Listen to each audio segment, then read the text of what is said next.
পারবে কিন্তু কথা বলতে পারবে না, কথা বললেই তাদের রোজা ভেঙে যেত। পড়েন সুবহানাল্লাহ। কি অদ্ভুত ব্যাপার, মৌন সম্মতির রোজা। যেমনটি সাইয়্যিদাতুনা মারিয়াম আলাইহিস সালাম বলেছেন, ইন্নী নাযারতু লির-রাহমানি সাওমা ফালান উকাল্লিমাল ইয়াওমা ইনসিয়া।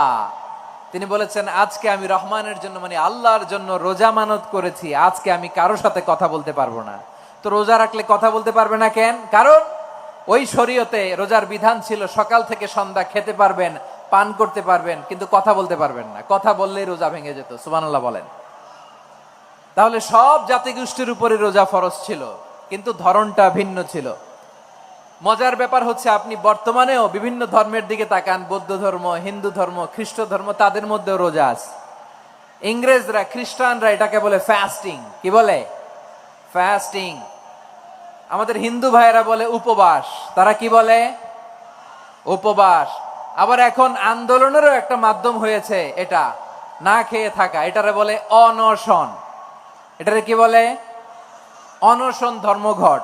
মানে আমাদের দাবি না মানলে আমরা খাবো না, রোজা রাখলাম। আছে না নাই? তারপরে আধুনিক বিজ্ঞান এটার একটা নাম দিয়েছে না খেয়ে থাকাকে, অটোফিজি। কি বলে? অটোফিজি। জাপানের এক চিকিৎসা বিজ্ঞানী এই অটোফিজির উপর গবেষণা করে সে নোবেল পেয়েছে। সুবহানাল্লাহ পড়বেন না?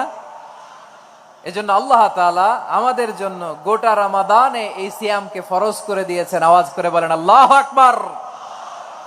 রাব্বুল আলামিন বলেন, ইয়া আইয়ুহাল্লাযীনা আমানু কুতিবা আলাইকুমুস সিয়াম।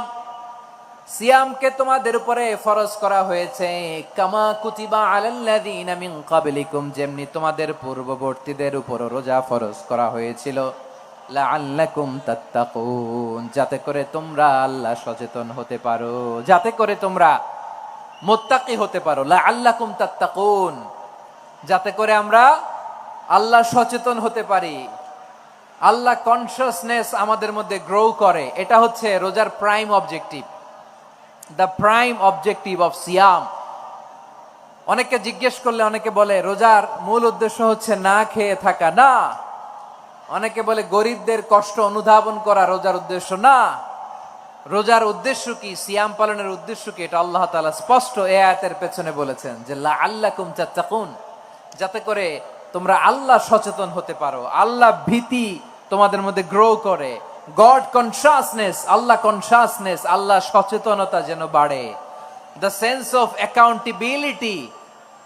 আল্লাহর সুপ্রিম কোর্টের কাঠগড়া এই দুনিয়াতে আমি যাই করলাম তার সবকিছু যে পাই টু পাই হিসাব দিতে হবে, এই sense, to enhance the sense that what ever we do